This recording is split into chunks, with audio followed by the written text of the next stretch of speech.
Bonsoir à tous et bienvenue à cette session d'information. Voici les titres de l'actualité de ce mardi 12 septembre. Kinshasa abrite le forum régional sur la mise en œuvre de la stratégie de la région des Grands Lacs pour lutter contre l'exploitation illégale de l'or. C'est le Premier ministre Sama Lukonde qui a ouvert ses assises. Et puis, à l'international, au Gabon, la junte au pouvoir fixe le délai de la transition. Elle sera de 2 ans.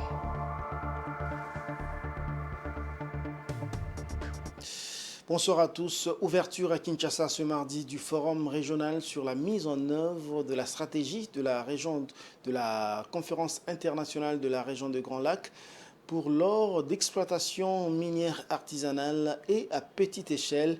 Ces assises organisées par la conférence internationale pour la région des Grands Lacs et le gouvernement congolais se tiennent du 12 au 16 septembre. Elles ont pour but de trouver des moyens de lutte contre l'exploitation illicite de l'or et de permettre un bon développement dans ces secteurs qui restent encore très dangereux pour les exploitants. C'est le Premier ministre Sama Lukonde qui a lancé les travaux. Suivez.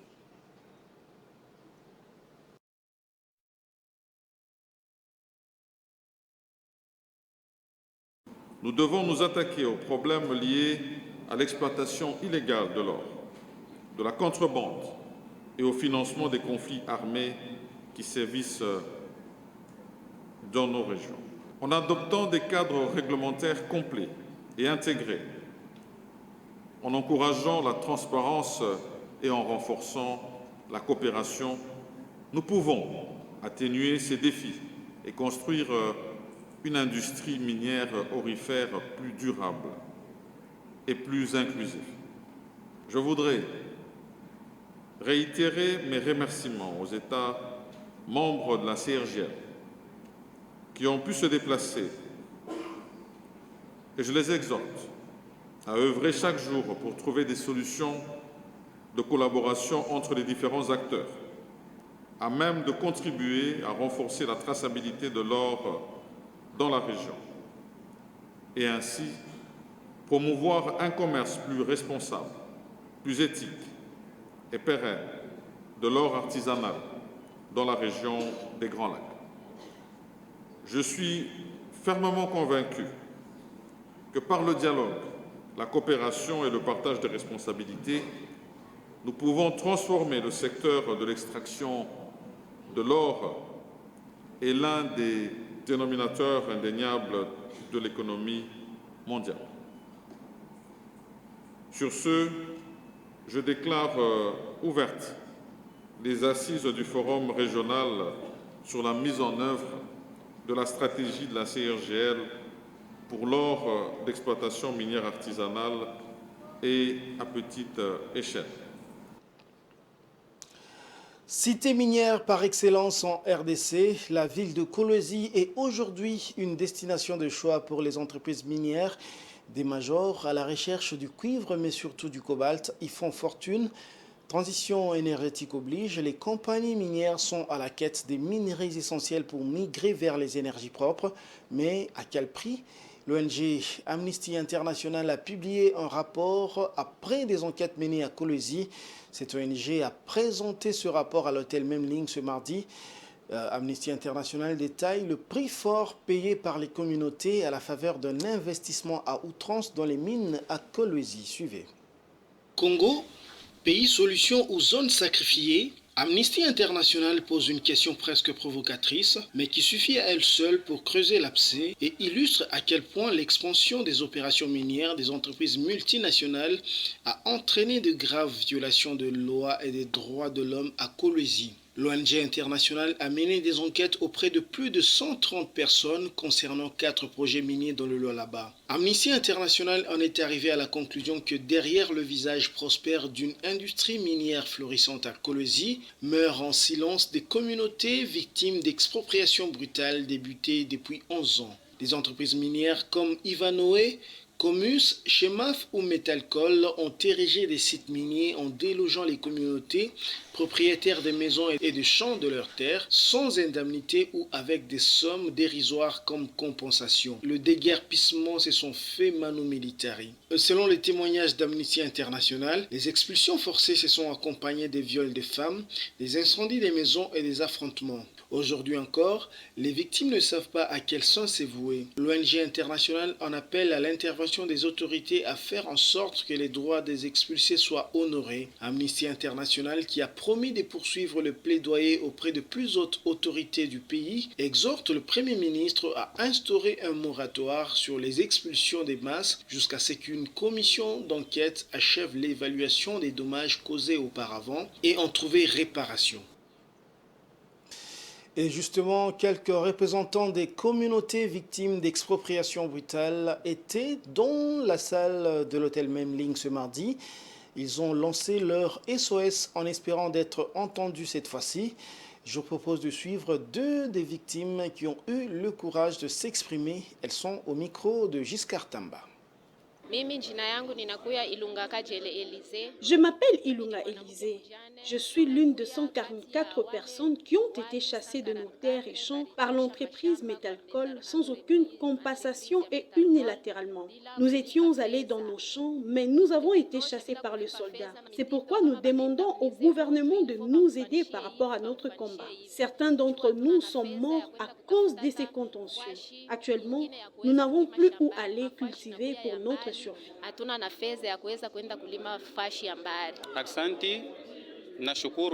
Je suis monsieur Joseph Kitenge. Ma fille a été grièvement blessée et brûlée dans les expulsions forcées. Elle a perdu l'usage de son bras. J'exhorte le gouvernement à obliger l'entreprise Chemaf à soigner ma fille. Elle doit être aussi indemnisée. Elle souffre depuis sa brûlure en 2016. Et même pour les maisons, on n'a jamais été indemnisé. Avec toute la communauté, on a essayé de revendiquer. Il y a eu des affrontements violents. Et le gouverneur Richard Muyej a aidé à mettre en place une commission de crise. Nous avons écouté positivement le gouverneur, lui en tant que père. Quelques jours après, on a été appelé à la commission de crise. Certains ont touché la somme de $50, certains autres $400.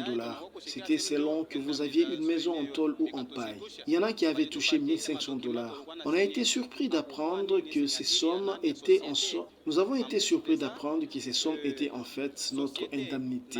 Nous avons signé des documents sans avoir rencontré la société Chemaf. Le gouvernement provincial n'a pas à prendre des décisions à notre place.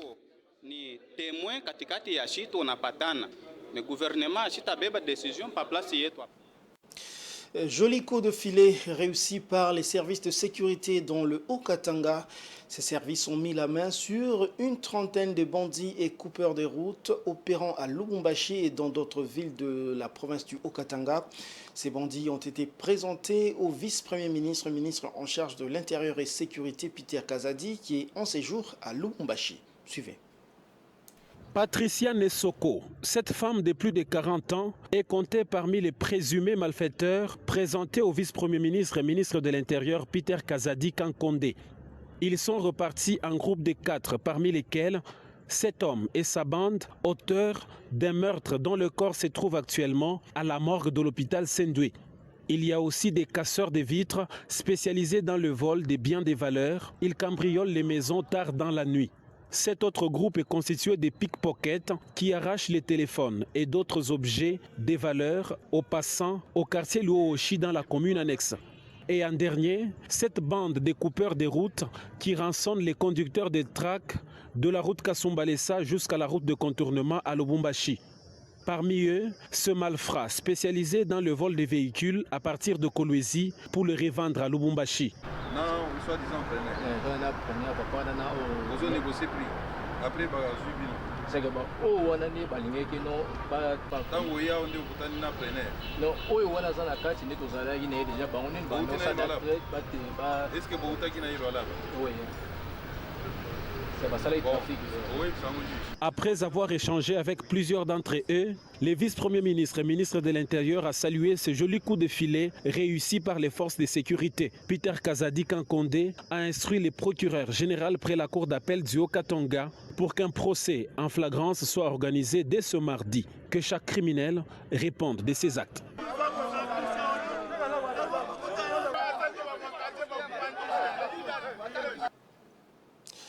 Le procès des militaires de la garde républicaine accusés de meurtre des adeptes de la secte mystico-religieuse dite des Wazalendo est en cours depuis le 5 septembre dernier à Goma, au Nord Kivu. Au cours du procès de lundi et mardi, deux principaux témoins à charge dans le procès ont été confrontés au prévenu colonel Mike Mikombe, accusé d'avoir donné de l'ordre pour tirer sur les militants. Les détails dans cet élément avec Rachel Missinga. La Cour militaire a auditionné ce lundi 11 septembre à Goma deux principaux témoins à charge dans le procès des officiers de la garde républicaine sur le massacre perpétré en août dernier dans cette ville par les forces de l'ordre. Les débats étaient huilés à l'audience ce lundi avec l'audition des témoins à charge notamment contre le prévenu colonel Mike Mikombe. Au cours de sa déposition devant le juge, le premier témoin, le commandant du quartier général de la 34e région militaire, le colonel Yves Rubenga, est resté droit sur ses bottes du début à la fin de l'audience. Le colonel Yves Rubenga, qui comparait en Swahili, a affirmé sans désemparer que ce sont les éléments de la garde républicaine qui ont tiré sur les adeptes présumés de la secte, la loi naturelle judaïque messianique vers les nations, qui se sont aussi fait appeler Wazalendo. Cet officier a soutenu dans son argumentaire que l'ordre de tirer est venu du colonel Mike Mikombe. Quant au deuxième témoin, le maire intérimaire de Goma, le colonel Faustin Capen, il est resté évasif et inconstant dans ses déclarations. À la question de savoir qui a tiré sur la foule, lui posée par l'une des parties au procès, le maire a balbutié quelques instants. Escamotant la question, il a tout simplement déclaré que ce jour-là, les éléments de la garde républicaine étaient déployés dans les secteurs de Nyabushongo, sans dire si ce sont ces derniers qui ont tiré ou pas. Présent à la cour, le colonel Mike Mikombe nie les faits lui reprochés et clame son innocence. Dans ce que je lui ai dit, même il y a des vidéos, moi je suis resté dans mon véhicule, c'était presque à 50-60 mètres de là où il était. Quand j'ai vu qu'on était déjà renseigné qu'il y avait déjà un policier qui a été tué et ravi l'arme, comme j'ai regardé sur ma montre, ça faisait déjà 30 minutes. Comme il fait 30 minutes, je suis venu la tenir de la main pour lui dire, Toka, je parle en Swahili, Toka apa pataku wabule. Il m'a résisté. Monsieur le Président, je suis rentré directement dans le véhicule. Quand je suis rentré dans le véhicule, en voulant monter dans mon véhicule, c'est là où j'attendrai le critement de balle. Et quand j'ai entendu le critement de balle, c'est moi-même qui ai crié, ne tirez pas, qui a tiré, c'est moi. La Cour poursuit avec l'audition des témoins dans l'objectif d'établir et de dégager les responsabilités non seulement de chaque partie au procès, mais aussi des unités dégagées dans cette opération les jours de l'incident. Arrestation du journaliste Stani Boujakera, reproché par le service de l'État de diffuser des fausses informations concernant l'assassinat de Chérubin Okende.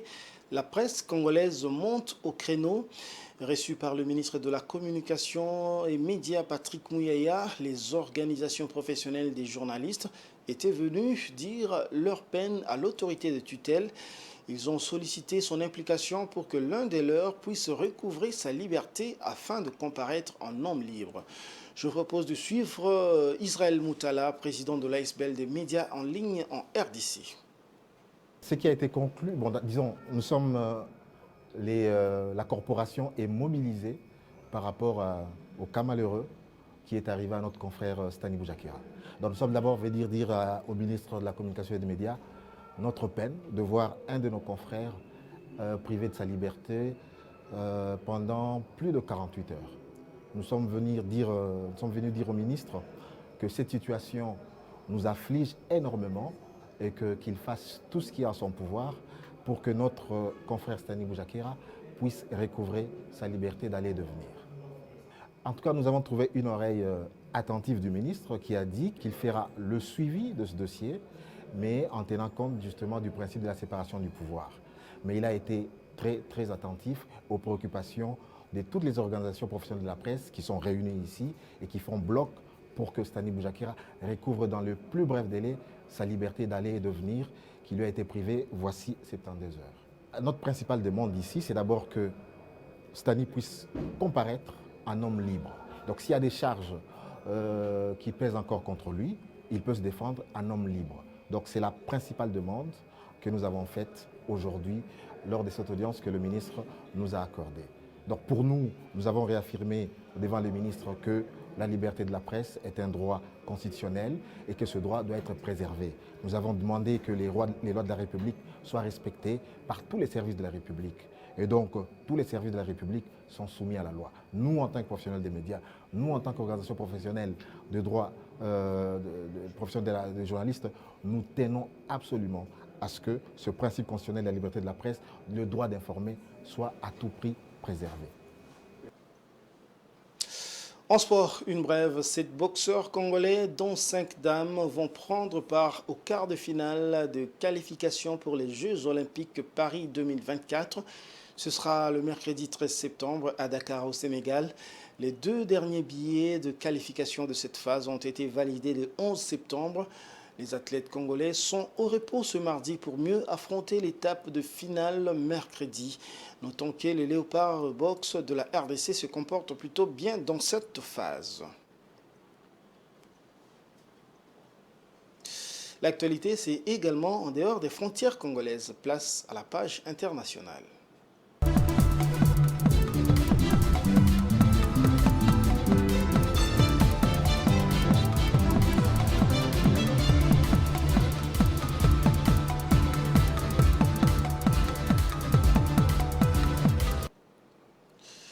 Vous le savez certainement, l'Union africaine est désormais membre permanent du G20, une décision qui donne à l'Afrique un rôle plus important sur la scène politique mondiale.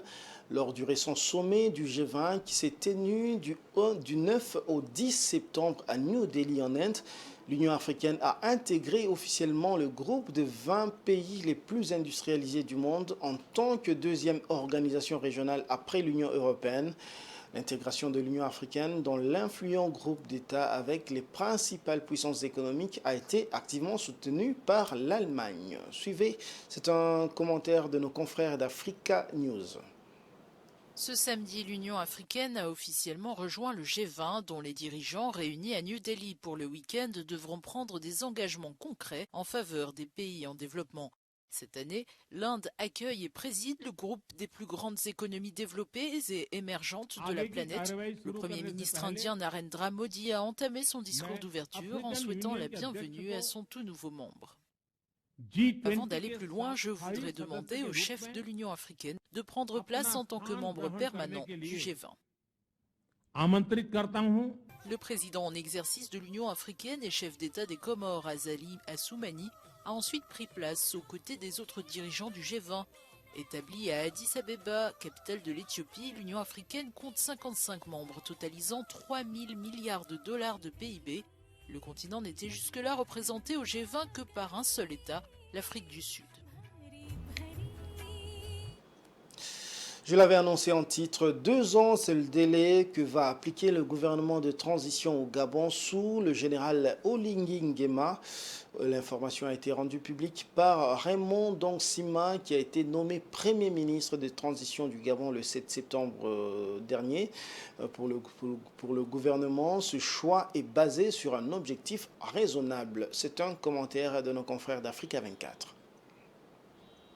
Au Gabon, les autorités de transition envisagent d'appliquer un délai de 2 ans avant de tenir des élections libres dans le pays. Cette information a été rendue publique par le Premier ministre de transition Raymond Dongsima. La charte de transition mise en place à cet effet par les militaires interdit aux membres du gouvernement provisoire de se représenter aux prochaines élections. Les autorités de transition ont dans ce même contexte promis d'introduire une nouvelle constitution qui sera adoptée par référendum et un nouveau code électoral avec la participation de toutes les forces vives de la nation.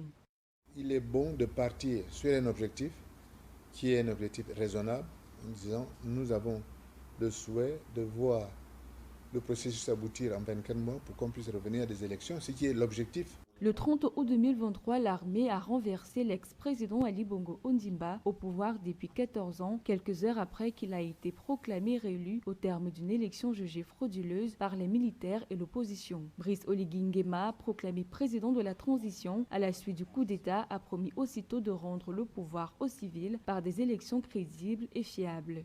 faut que le système électif soit beaucoup plus propre. Et s'il est propre, ben celui qui gagne, gagne l'élection. Maintenant, je ne veux pas faire de ça une question de mode. Et bien sûr que si on considère que quelqu'un a travaillé un certain temps doit partir, oui, il doit partir. Parce que le risque, c'est que celui qui a dépassé déjà un mandat, 2 mandats, commence à tirer les ficelles pour rester en place. Soulignant que cette proposition de tenir cette transition sur une période de 24 mois vient en réponse aux appels pour un retour rapide à la démocratie à la suite du renversement du président Ali Bongo par les militaires. Le gouvernement de transition annoncé samedi 9 septembre comprend d'ailleurs une coalition diversifiée de membres de l'ancien gouvernement de Bongo, d'anciens membres de l'opposition ainsi que des représentants de la société civile. Une diversité qui vise à assurer une transition inclusive et à rétablir la stabilité dans le pays, selon les nouvelles autorités. Et c'est la fin de cette édition, mais avant de la boucler complètement, le rappel des 2 principaux titres. Kinshasa abrite le forum régional sur la mise en œuvre de la stratégie de la région des Grands Lacs pour lutter contre l'exploitation illégale de l'or. C'est le Premier ministre Jean-Michel Sama-Lukonde qui a ouvert ses assises. Et puis, vous venez de le suivre au Gabon, la junte au pouvoir fixe le délai de transition. Elle sera de 2 ans. C'est la fin de cette édition. Merci de l'avoir suivi et bonne suite de programmes sur Géopolis Télévision.